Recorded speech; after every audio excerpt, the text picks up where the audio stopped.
If someone has offered to co-sign a car loan for you, or you're thinking about asking someone, stop and watch this video first.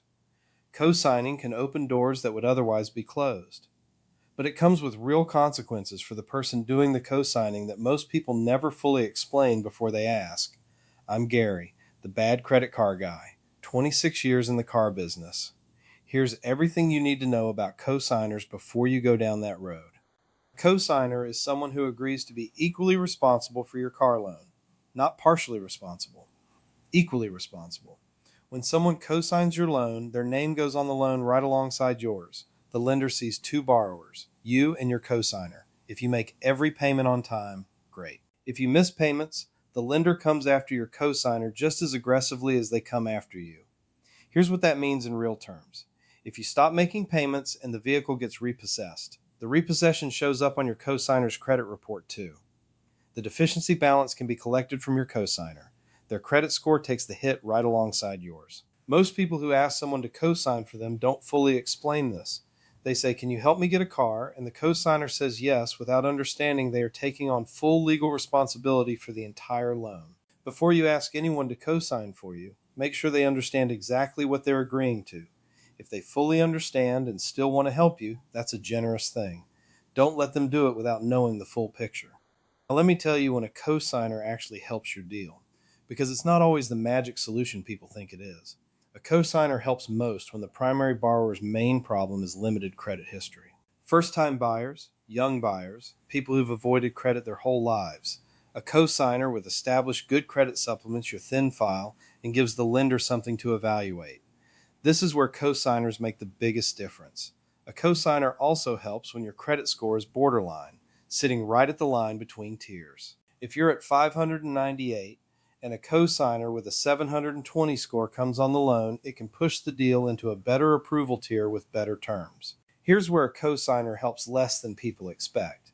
If your credit profile has serious recent negative items, a repossession from 6 months ago, multiple recent collections, a very recent bankruptcy, adding a co-signer doesn't erase those items. Some lenders will still decline based on the primary borrower's recent negative history, regardless of the co-signer score. A co-signer strengthens a deal. It doesn't fix a fundamentally broken one. The best co-signer scenario is a primary borrower with stable income and a solid down payment whose main weakness is limited credit history. That combination with a strong co-signer closes deals. Let me explain exactly what co-signing does to the co-signer's credit, because this is what most people never fully think through. When someone co-signs your loan, it shows up on their credit report immediately as an open installment account. The full loan balance shows as their debt. This affects their debt to income ratio, which means if they're trying to get their own loan, a mortgage, or any other financing while co-signing for you, your car loan counts against them. Every payment you make on time gets reported positively to both your credit report and theirs.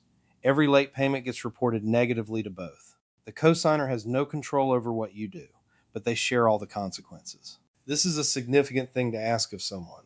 Parents co-sign for their kids all the time. That's probably the most common scenario. But before any co-signer agrees, they need to understand that this loan appears on their credit report, affects their borrowing capacity, and they are on the hook if you don't pay. If someone is willing to co-sign for you, here is how you protect them and honor what they're doing for you. Make every single payment on time. This is not optional.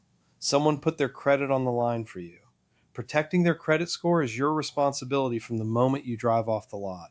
Set up automatic payments if your lender offers it. AutoPay eliminates the risk of a forgotten payment date, causing a late mark on both your credit reports. Keep the cosigner informed. If you ever get into a situation where you're struggling to make a payment, tell them immediately. Don't let them find out from a lender. Give them the chance to help or at least prepare. Refinance as soon as you're eligible. Once you have 12 months of on-time payments, your credit profile has improved. At that point, you may be able to refinance the loan in your name only, removing the cosigner from the obligation. This is the goal. Get the cosigner off the loan as soon as you legitimately can. Understand what you're asking. Someone co-signing for you is one of the most financially generous things one person can do for another. Treat it that way. Co-signing can be a real solution, especially for first-time buyers and people with thin credit files, but it needs to go into with full understanding on both sides. Be honest with your potential co-signer about what they're agreeing to, and if they say yes, Honor that commitment every single month. I'm Gary, the bad credit card guy. In the next video, I'm going to cover something nobody likes to think about, but everybody needs to know. What happens if you can't make your car payment? That's coming up next. Grab the free guide in the description. Subscribe, and I'll see you in the next one.